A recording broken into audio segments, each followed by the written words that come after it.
مونږ دا خیال کړی دی چې قرآن دغه شي ته وایي چې دا مونږ څه کوو. د دې داسې مثال دی لکه د ړندو ښار ته اتي راغلی نو دا ړانده ته ګیر چاپیر شو او دې چغې کړي چې زمونږ خو د ډېرې مودې نه سودا وه چې د اتي به څنګه شي.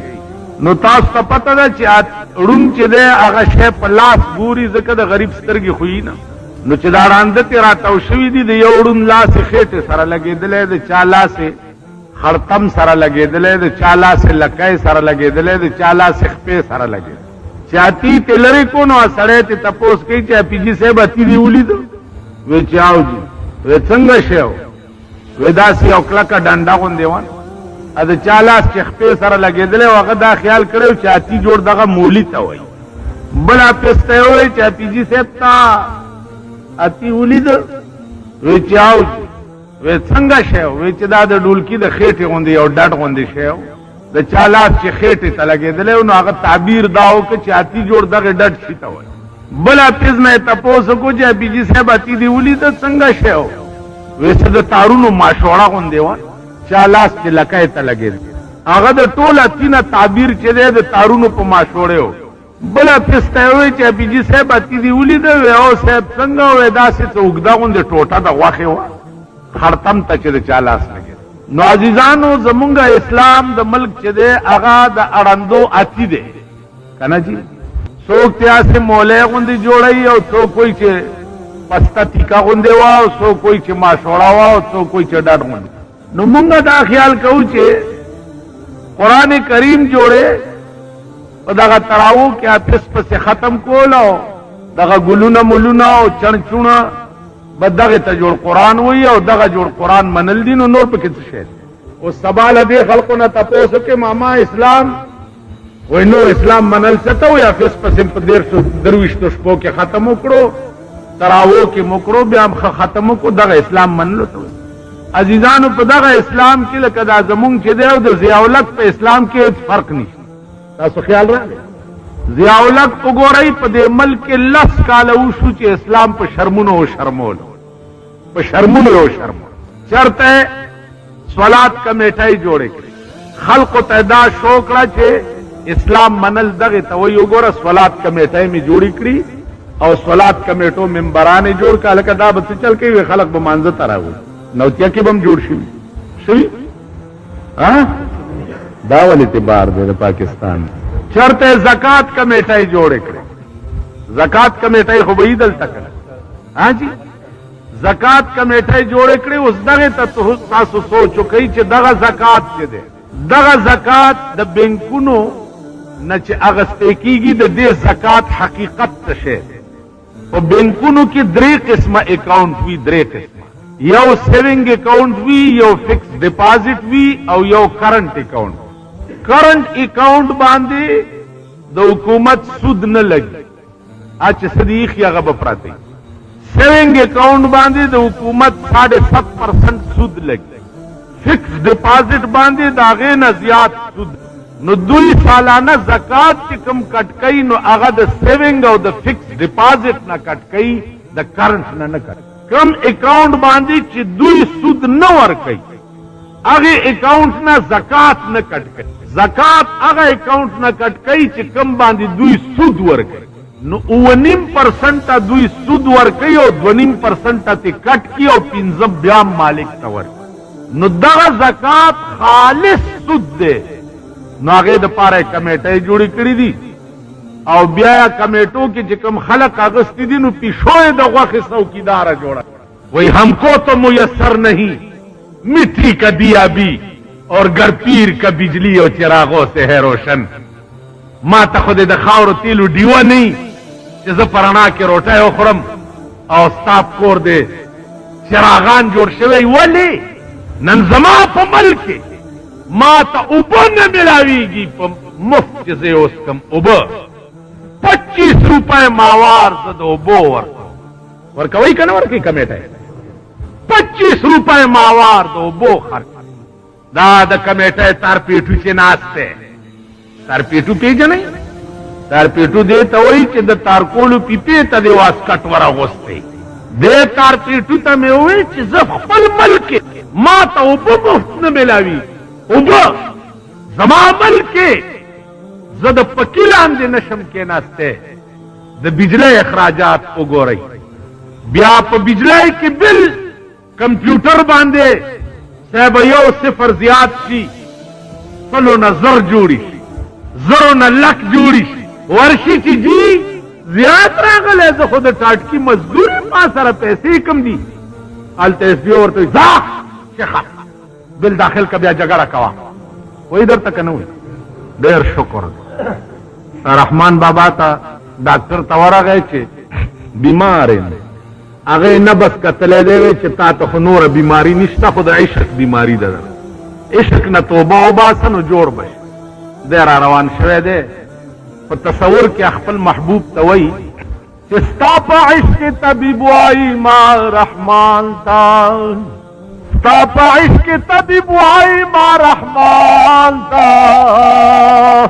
خبرداوی چې دی حال تر دا بتر وی چې دینم زیات مریض شي نو ښه وی ځکه چې تا عشق نه توبه نه وباسه تاسو چې دینه زیات شي نو ښه وی ستا په ملک کې زه د پکې لاندې حق نه لرم چې لږ هوا ته کښېنم پسې دومره بیلونه راولي زما عزیزانو عرض دا چې که تاسو وایئ چې د ملک اخراجات زیات داسې کې هر څه ټیک ملک کې ما یو خبره کړې وه دا سرکاري خلقو ما پورې خندل چې د ادنا ملازم تنخواه 2000 روپۍ پکار د ادنا ملازم وای دا به څنګه پوره کې مولانا صاحب معاشیاتو نه خبر نه دی وای دا به څنګه کې وای دا د شاخه تاخه زامن چې په دغو ناستي وای دا وای ما ورته وای صدا وای مه کوه ماله چل راځي که نه وایم درته وی چې مال د میخو انډه کې چې لږ کمی او کې د خرو ور سره ګزاره کېږي که نه کېږي چې لږه بوره کمه کې لږ کل کم کې لږې اوچه روټۍ کمې کې چې په هغې لږې کمې کې نو دلته د خرو ور سره ګزاره وشي که نه شي ویلاو کېږي خو ما ستاسو ښځې امبرسرای میخې دي نو د میخو ونډه به کمه کم ور سره ته ګوره چې د خرو ګزاره جوړېږي که نه جوړېږي دا ملک یوازې ستاسو د پلار جایګیر دی په دې کې د غریب حق نشته دا ستاسو د پلار جایګیر شاهي اخراجات کم کا تو وګوره چې د غریبو اخراجات هغه معیار ته رسي او که نه رسي مل دی نن ستا په ملک کې په دې روجو کې دا سرکاري پولیس تانیداران او مجسټریټان ګرځي 3/6 فوټ کې دکانداران چالانوي 3/6 فوټ تاسو بالا نو کېنه دی نیولي آرډر یې ورته کړی دی چې له 7 ورځې به جیل کې ساتئ نو بیا بیا له پرېږدئ ما ته به هېڅ ګیله نه وی که قصاب 1 روپۍ ګرانه غوښه خرڅه کړې ده 3/6 فوټ کې جیل ته لاړو سبزی والا آتا نے ٹماٹر گران خرچ کړي دي 3/6 فوټ کې جیل ته لاړو نو د منډۍ اړتیان چې د چا په یوه پیره د نیمبوانو کې کابل ته سمګل کولو کې 3 لکه روپۍ په یو ټرک کې ګټي هغه ما سره 3/6 فوټ کې جیل ته تللی وی نو بیا که زه تللی وی بیا به ګیله زمانه ٹھیک شي غریب اوړو والا اوړه خراب دي نن به یې روټۍ خرابه ده مخکې شه دلته یو مجسټریټو سرفراز نوم یې اوس ته نه د پشکال چنډخ جوړ دی چې ویې ګورې زیات ډډو مخې نیولی شرمېدلی ګرځي لکه د چنډخ په شان بالا ماڼۍ کې مې بند کړی او مال کرال خپو کې دې پړي اچومه په دې سړک کې راځه ته په دې طرف راسه روټۍ کمه ده نن به یې دی غریب اوچتې کړه روټۍ دغه تاسو هم پې خوشحال شي او که نه روټۍ کمه په غبرګو کې نه لږ سوچ وکړئ لږ سوچ وکړئ نن به یې خو روټۍ توله کمه ده په 3/6 فوټ کې جیل ته لاړو او میلیونو والا چې په منونو اوبه ورکوي غنمو لا په منونو اوبه او سړی روټۍ په غنمو کې اوړه کړي دي او هغه اوړی بیا په دې قوم باندې خرولی دي نو ما ته به ګیله ولې دی چې د ملک قانون اخو هر چا دپاره به یو شان شا او ګدا فرق به پکې نه وي هر چا دپاره به یو دا نه چې دا مالدار دی دا سرمایهدار دی د غلطي وکړه نو تاڼه کې دې د ده په غلطۍ درګذر وشي او ما غلطي کړې ده نو ما د ټوپک په بټونو باندې په پښتو کې وای چې بیا ټول مرانه تبه نه کیږي. ولې چې د کوم ملک دا انصاف او دا انصاف خو به الله راځي چې د ملک قانون صحیح شي، د ملک قانون دا قرآن شي چې کوم تاسو ختم کړئ، چې دا قرآن د ملک قانون شي نو بیا به داسې چلو شي. تاسې په خبره هم پوهېږئ که نه؟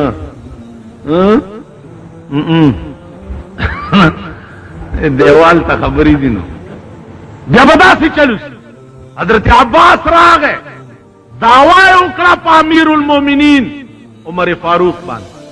عدالت چې حضرت عمر زما د کور پرناله غورځولې ده. مجسټریټ سمن واستولو په امیر المؤمنین پسې چې عدالت ته پیش شه، عدالت ته پیش شه. امیر المؤمنین مطلب دا ده لکه نن ضیاءالحق. زه چې په پېښور کې په ضیاءالحق دعوا وکړم نو د پېښور مجسټریټ به ضیاءالحق راوغواړي عدالت ته، راوبه غواړي. ضیاءالحق خو لوی سړی دی، ستا په دې صدر کې په یو بنگلې والا دعوا وکړه چې دجی زما د کور پرناله غورځولې ده، ستا تانیدار به هغه راوغواړي تانې ته، او که په غریب دی وکړه بیا د دې پولیس دا دغه ګوره. خان لاړو پتا یې شکایت وکړو ته خوار وې او خان چې ورلې تانې ته شیخه دا خان درنه ولې ته جی ما کوئی ته جی بچیا الله دې داغه تانیدار نه بیا سات. هغه ورځ راته تانیدار وی جی مونږ خو ډېر غریبان یو، مال خدای پیژندلی چې په چڼو دال خوراک هم سترګې راووته، خدای پیژندلی. خدای چې څه کوي په دې ځمکه ډېر ښه کوي. ته پوه شي که نه؟ چا سره چې څه زیاتې وشي پکې ځې پولیس ور سره زیاتې وکړي نو عذاب د پولیس په شکل کې په ده نازل شي. مجسټریټ ور سره زیاتې وکړي عذاب د مجسټریټ په شکل کې، کچرو کې ور سره زیاتې وشي عذاب د کچرو په شکل کې. دا مختلف رنگ کې عذابونه دي الله په تاسو نازل کړي. دا عذابونه به الله تل کېږي او لرې کېږي چې د ملک قانون قرآن او د ملک عدل او انصاف هغه انتها ته. مجسټریټ سمن جاری کو په امیر المؤمنین پسې چې عدالت ته پیش شه. امیر المؤمنین را روان شو او عدالت ته راغی. قاضي ناست دی او امیر المؤمنین ولاړ دی. وی حضرت عباس پتا دعوه کړې ده چې د زما د کور پرناله غورځولې، جواب وکړه کني قیدوم دی. امیر المؤمنین ورته وی چې دا پرناله ما ځکه غورځولې ده چې دې پرنالې کې اوبه بچې راتلې د باران نو د مسجد نبوي دیوالې والو نو دیوالې خرابولو نو ځکه ما وی چې دا پرناله وغورځوه. حضرت عباس ته وی چې اوس ته وایه. حضرت عباس وی په عدالت کې چې دا پرناله ما د محمد رسول الله په حکم په دغه ځای کې لګولې وه او په دغه وخت کې د مسجد نبوي دیوال موجودو. که د دیوال وجه وی نو پیغمبر پکارو چې ویلی وی چې دلته یې مه لګوه. کم شی چې پیغمبر لګولی وی عمر ستا حق نشته چاته وغورځې. حضرت عمر ته عدالت وکړه چې پرناله به لګی یا به اوس سزا درکوما. عمر فاروق وی چې عدالت دا فیصله کوي که دا فیصله زه پخپله وکړم. عدالت ورته وی چې ته وکړه. وی دا پرناله چې زما د محبوب په حکم لګېدلې وه نو سزا یې دا ده چې اوس دا عباس به زما په دې اوږو باندې خپیک او دا پرناله به بیا په دې خپل ځای باندې ولګوي. امیر المؤمنین د جهان د تمام عرب او عجم امیر او سردار هغه حضرت عباس په اوږو باندې سوری او ورته وایي چې دا پرناله بیا په خپل ځای باندې ولګوه. عدل او انصاف دی، عدل دې ته وایي. یو ښځه راله غېږ کې ماشوم، عمر فاروق ته درخواست وکړه چې زما یو عرض دی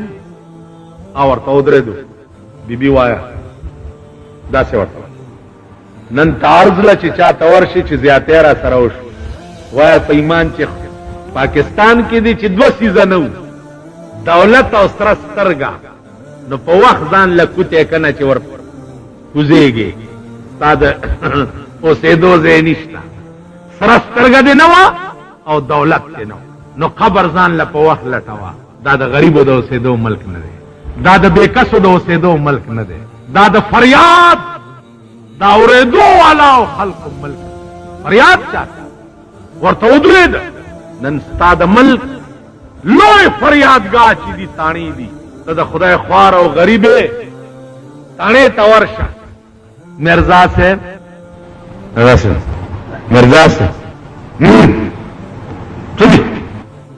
جی ما سره چا زیاته وکړه. چوک پلانی خان را د خروج خان متعلق رپورټ ترالی ورسې لکه ولا غریب منډه وای نه در باندې کړی رالی صاحب سیکل میں اور چا پټ سیکل دی اور سیکل بچیا خپل غلی کړی ورسې ولا منډه د کور جی غلام خر بچیا جامو ته دی ګره صدر نه تری 2000 روپے کور ځانه ورسې ولا نه کړی وای دا سړي کنه. اوس مونږ به دا تی په غوږ کې ودیو خضر اعلی او امیر المؤمنین ته وایي او عرض دی او ورته پاسېدو ودرېد. جی وای وای وبکیسو مونږ له راشه زمونږ جماعتونو والا خوارې سپېرې بار چولې خرڅې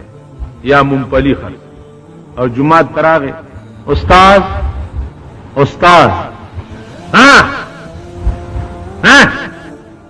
سر میں خوگیگی لگدم دمگرے مت غڑ غندے راغے ایک سی ایم صاحب راغے. استاد جی جی خیر خدے کہو دا سی مونگ کنے مونگ بتائے مونگ میں پرے ہوتے خواہ ما سر خضورا ورہ اجازت سملا سے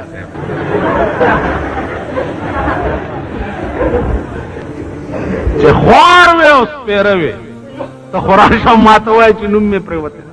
چې مرداروم دی او چې غوړ وې غریب سړی جومات ته نه راځي مانځه پلیته مردار جومات ته نه راځي. استاد ناجوړه ہے نری رنز میں دے ستنے وام غوڑ دے یار استاد جی مانزل ہم نے جی ستا سرنگم ډیر خراب تے تاسو ته ډیر تکلیف تے ډیر دغه غریب ہوئے اور آلے او مانا دے تپوسو کو چی جی الٹائی میں اوکڑی او دو وینو الٹائی میں اوکڑی رو جماعتا کم نا رو جیل دے اس چل جوڑ کر پہلی تا مردارا وہی دست او غوڑوی اور آلی مولانا صاحب السلام علیکم بخیر علی بخیر تاسو خیر جی تاسو تا خیر دے کور اہل بیت داغه کور والا اهل بیت او زمون کور والا خریش اهل بیت خدي معشومان ټول او جی خیر یاره جی ماته څه د ګردې تکلیف غونډه ده ډاکټر راته وی چې روجي منیس خان رنگ دې هم خنده ده بالکل یې منیس چې ډاکټر درته ویلي چې بالکل یې دا زمونږ ایمان اوس مونږ به ایمان کم دی ته آرام کې سړی ماته مولا صاحب ته کشمیر ته تللی وې مال نه ویلې کشمیر ته نه تللی مال خو نه یم تللی ویلو ته څنګه مولا چې کشمیر غزا ته نه تللی مال ته تللی ویل نه زم نه یم تللی نو مال خدای دې بې خو بس د بې غیرته قوم امام چېرته غیرتي کېدی شي خو چې څنګه یې دغسې یو که نه مونږ دغه ښځه ده ماشومې په غېږ کې نیولی دی امیر المؤمنین تراله ورته څه وایي وای تعال یا امیر المؤمنین تعال راشه حضرت عمر د قجرو په باغ کې ناست دی او کمیس ته ټاکی ګنډي کمیس یې کېښو په منډه راغی بی بی وایه څه تکلیف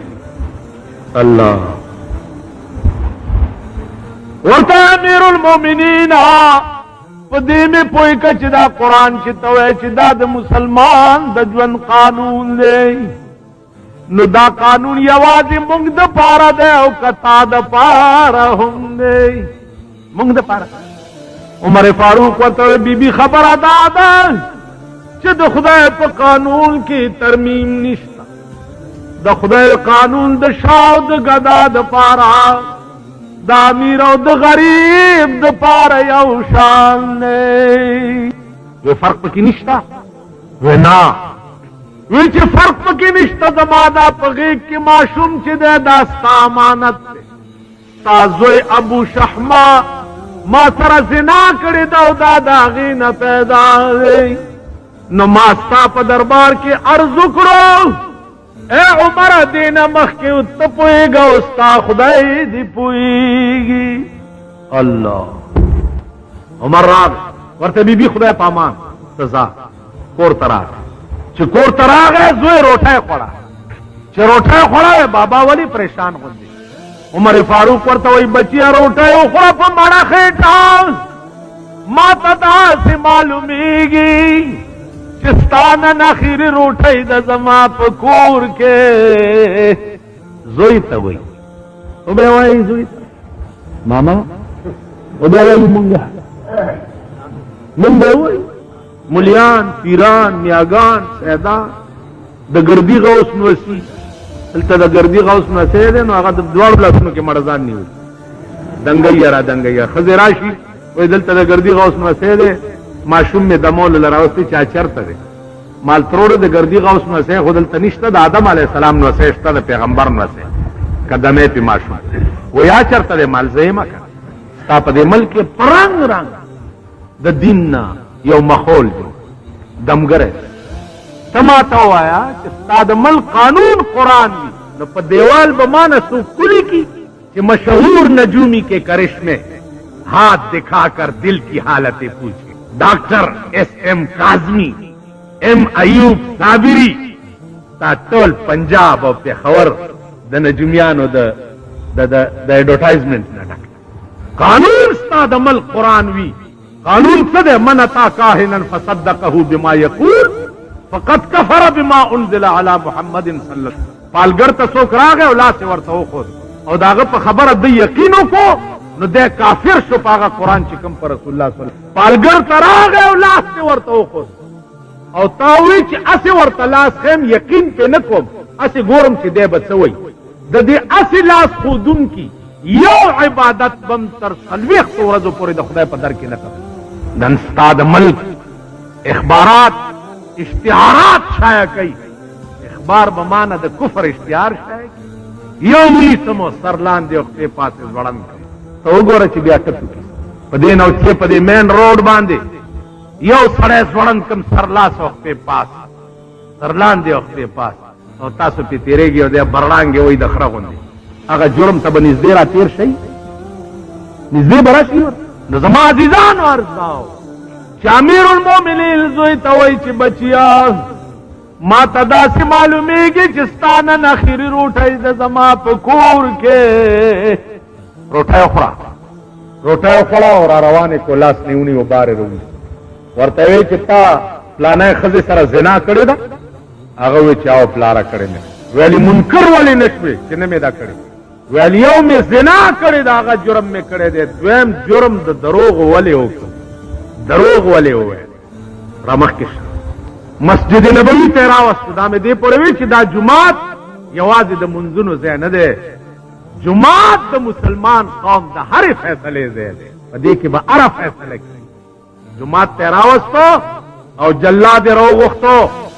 ورته وی چې او جلاده زما دې زوی زنا کړې ده او د اقبال جرم وکړو. قرآن ویلی دی الزانیة والزانی فجلدوا كل واحد منهما 100 جلدا. چې وادي نه کړي او سړی او ښځه زنا وکړي نو 100 دورې ووهئ. نو زما دا زوی غیر شادي شده دی، ما پې د قرآن د حکم مطابق د 100 دورو حکم وکړو. اے جلادا کتا پزړه کې مراوسته چې دا د عمر امیر المؤمنین زوی دی، لږ به په رو وهم نو په قیامت کې ته پوهېږه او ستا خدای دې پوهېږي. وحی به او سم به وایي، اوبه کې څه سم به وایي. دورې وهل شروع شو. د مدینې منورې لوی لوی سرداران راله عمر ته یې جرګه وکړه چې ستا دا زوی قرآن ډېر مزیدار لولي، د سزا مونږ له راکه خو ده ته یې مه ورکوه. عمر را پاسید او تقریر یې وکړ ورته وی او قوم واورئ زما د خدای قانون دا دی دې قرآن کې ولا تزر وازرة وزر اخرى زما د خدای قانون دا دی چې ګناه چې چا کړي وي نو بلا به هغه ته په سر وي قانون دا نه دی چې ګناه یو کړي وي او سزا یې بل ورکړی شي دا قانون نه دی ګناه د کړي ده هم دی به سزا بکتاوي اتیا درې چې د عمر زوی لګاو شو پلار یې ورته ولاړ دی نو زوی آواز وکړو پلار ته چې بابا جانه ډېر تږی شوم لږې اوبه راکړه عمر ورته وی بچیه ستا د هر وای سره زما د زړه نه وینې جدا کی خو څه وکړم یو طرف ته د خدای حکم دی او بل طرف ته د زوی مینه ده اے بچیه د الله د حکم په مخ کې دې ستا غوندې لکونه زامن قربان شي اتیا درې ولګېدې شل پاتې دي که شل نورې ولګېدې او ژوندی پاتې شوې اوبه به وڅکې او کمر شوی نستا اوبه به په حوض کوثر د محمد رسول الله د لاسئ سلمه دوره چې څه وخت کې ولګېدو نو ابو شحمه راوغورځېد عمر فاروق اعلان وکړو ټولو خلقو ته چې ځئ تاسو اوس لاړ شئ په دې مې ګواه کړئ چې سبا د قیامت په ورځ خدای ته ووایئ چې اے پروردګاره عمر ستا په قرآن داسې عمل کولو چې په خپل کور راغله نو ام صرفه ونه کړه زوی ته ودرېد ورته ویل بچیه که مړ شوې نو د مرګ نه وروسته به ستا ملاقات وشي د جناب محمد رسول الله سره نو دا د درو ټولې تغمې او موړې ورته وښایه زما سلام ورته ووایه او دا ورته ووایه چې یا رسول الله عمر وی چې تا نه وروسته ما په هغه قانون داسې ایمان ساتلی دی چې خپل زامن مې پې باندې قربان کړه ایمان دې ته وایي ایمان په امارت دې ته وایي نیمه شپه د بهر راووت نیمه شپه ګرځ ګرځ دیوال ته غوږ نیسي دروازې ته غوږ نیسي دې کور کې چاته تکلیف نه دې کور کې چاته تکلیف نه دې کور کې ځکه چې زما په حکومت کې که په یو کور کې هم چاته تکلیف ہو جواب دے زواب بار وتو د خار نه بهر وتو نن د خار نه بار چې امیر المؤمنین زی نو درې لکه خو ورته لارې بند شوي پولیس والا ولاړې امیر المؤمنین به 4 بجې راځي دوی د سهار 6 بجو نه ورته روډونه بلاک کړي هلکه څه چل دی چې روډ بند دی بیړیم غرکشه وای په دې روډ باندې به اوس شاهي سواري تېرېږي نو شاهي سورلي چې راشي نو بیګلې ورته غږېږي دا د انګریزانو پر کټي دي که دا بیګلې خو د انګریز رسم دا چې اسلام راغی او پاکستان جوړ شو د انګریز رسم تر اوسه کې وای یوازې نیمه شپه ده او یوازې د ښار نه بار ووت څه ګوري چې یو سړی ناست دی د جونګړې په خوا کې او جاړي او ډېر جاړي عمر فاروق ورته وی بچیه ولې جاړې اثري ورته داسې وکتلې ځکه که لار لنډه وه څه د غریبانو په زخمونو مالګې دوړوې پوښتنې څه لکې خو زه لار وه عمر فاروق ورته وی چې جاړې ولې کېدی شي چې تا ته داسې تکلیف وي چې زه یې رفع کولی شمه اوس سړي ته دا څه پته ده چې د امیر المؤمنین دی مسافر ورته وایي چې په دې جونګړه کې مې دننه ښځه ده او هغه بیماره ده او هغې ته درد زی لګېدلی دی بچی پیدا کېږي په دغه ټایم کې زه ورنږدې کېدی نه شم او بله ښځه شته دی نه غریب ما او د خدای غریب ما او د خدای نه هر ما نه مې د ډاکټرې وشته او نه مې د دایڼې وشته نه را سره څوک راځي چې په دغه وخت کې مې د دې ښځې خدمت وکړي نو جاړم ځکه چې هسې نه چې چېرته مړه نه شي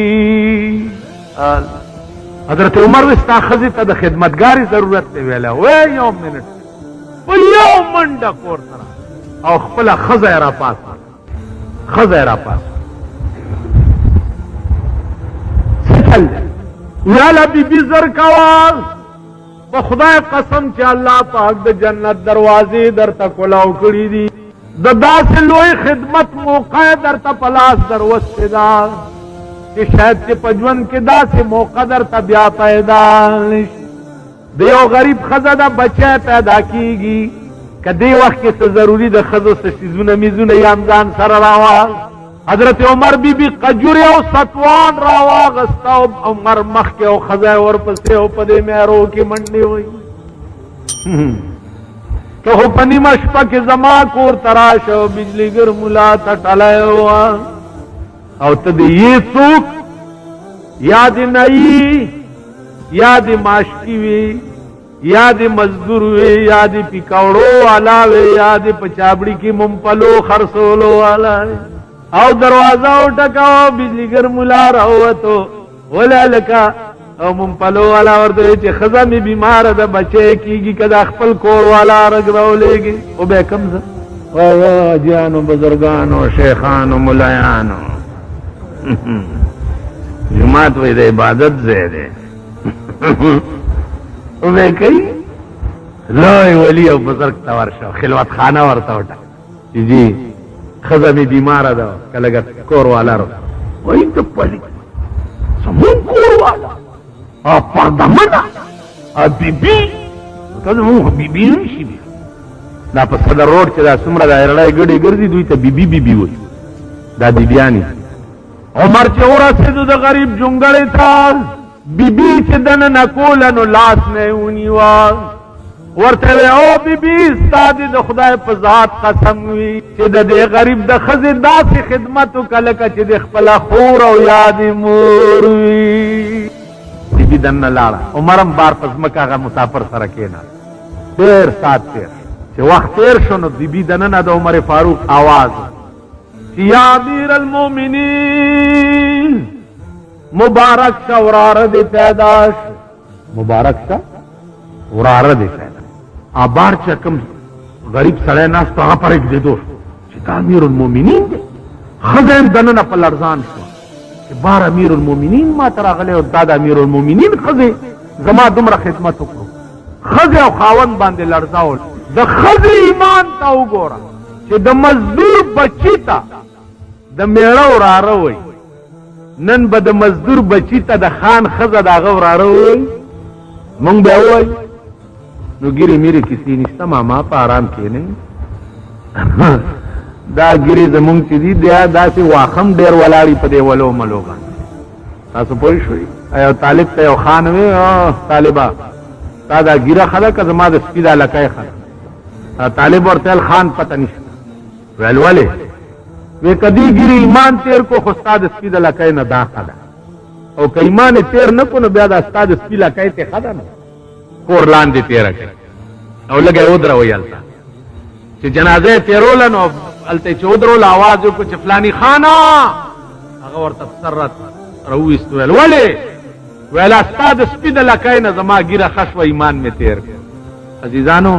مونږ به ایمان صرف په منځونو د آفس پسې په ختمونو نه تېروو ایمان به په دې عمل تېروئ په دې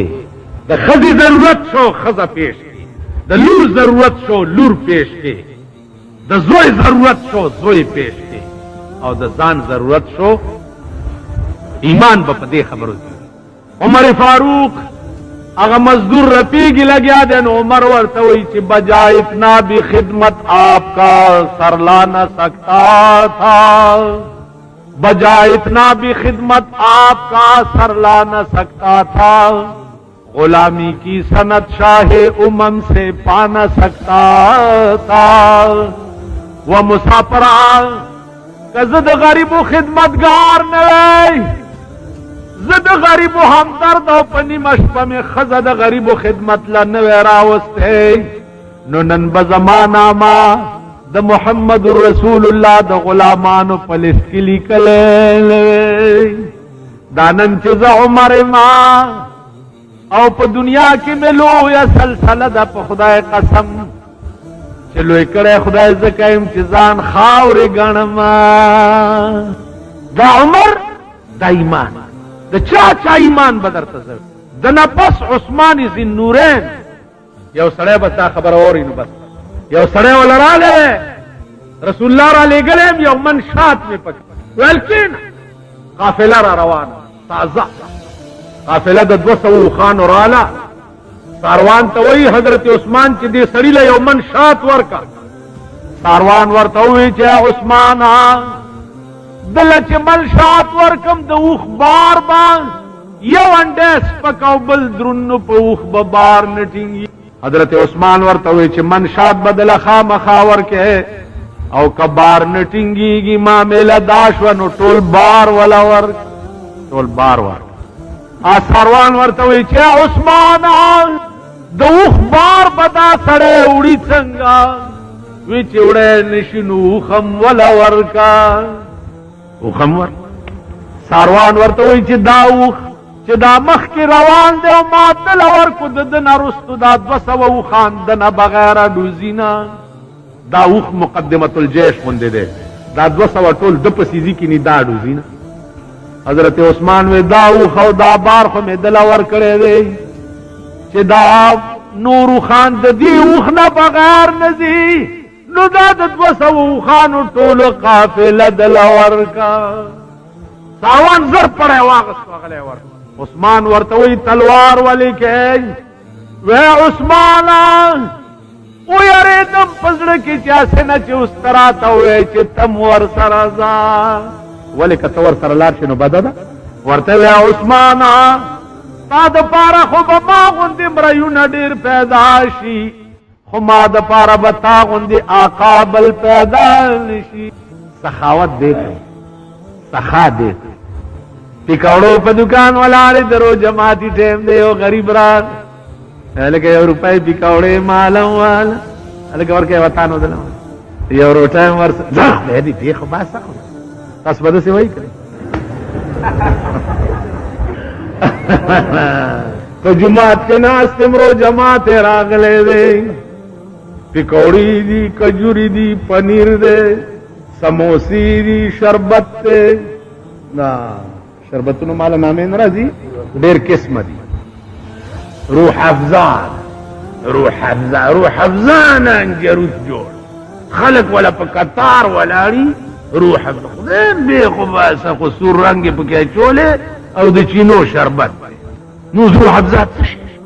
خو چونکه شاهان خوخی نو غریب کین چنجیر او چته چې روح افزا بوتله پلاس کې نیولې ورا روان نو جمعات کې معاملہ پدې کې یو سړی راغی چې مولا صاحب زبم روزه د لمات زبم مولا صاحب د روزه ماتي ټیم د خدای د پاره یو پکاوړه راولې تل ورکول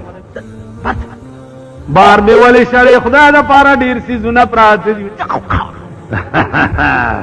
کنه دروغ ویم په ایمان وای دروغ ویم نو پرامداس کې یو مولانا او پچې ډکه د وظیفو پرتی یو مومن راغی مولا صاحب وګما معاف کا وګما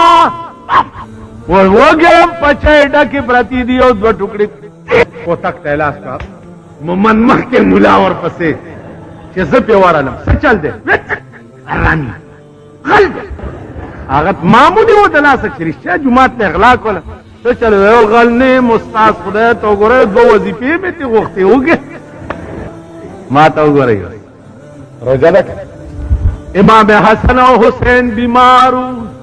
حضرت علی او بی بی فاطمه نظر منلو چې الله کدا دې جوړ کړنو مونږ بدرې روزي نیس درې روزي بني الله هغه جوړ روزه دیونی وا حضرت علی بیگالا دور بشوړ لک پیدا کوي او دروټه او سقجوري مجوري او جماعتي سامان ان درو جماعتي ټیم او دروازه کې आवाज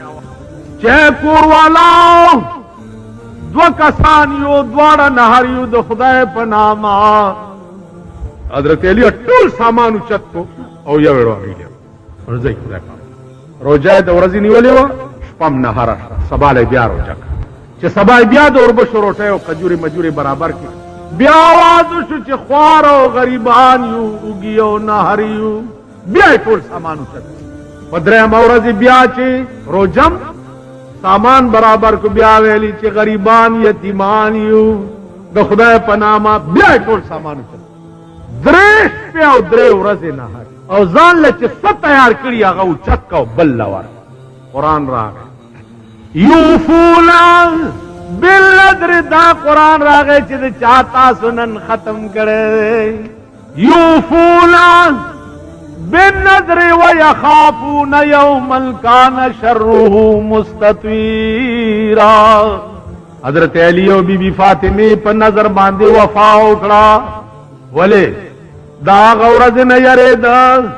चिदक में वज शर्ब पटूल दुनिया बांधे खूर हुई और ब्याह का गरीबान तो वही था इन्नमा नुतइमुकुम लिवजहिल्लाह इन्नमा नुतइमुकुम लिवजहिल्लाह ला नुरीदु मिनकुम जज़ाअन वला शुकूरा ए गरीबानो रोटाई में खुदा द पारा दर बांधे उखरोला तो खुदा में दे कसम ने बदल गवाड़म और न में जी शुक्रिया अदा कई बदल बेम नरा कवे और शुक्रिया बमेम ना अदा कवे जका मां अर्स चिकड़ी दी खुदा द पारा तमाजी जा पदी रोजक खशे खुरे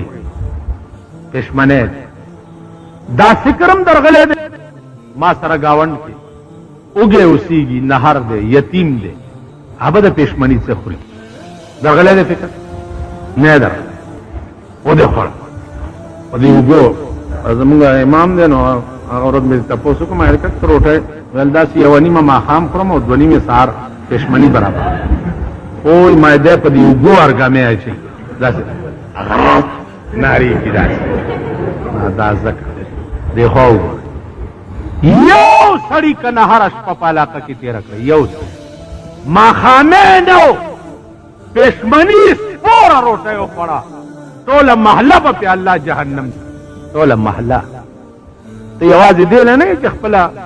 खुराओ ना तपोस बके च जमादी महलाओ दे इलाका की असे न च सोक नहर अशप जमादी जानो दार से निजाम अलट मसावात मोहम्मदी कायम शी तो गोरा च मल्क निजाम या संग की वाखिर दावाना अनिल हम्दुलिल्लाह।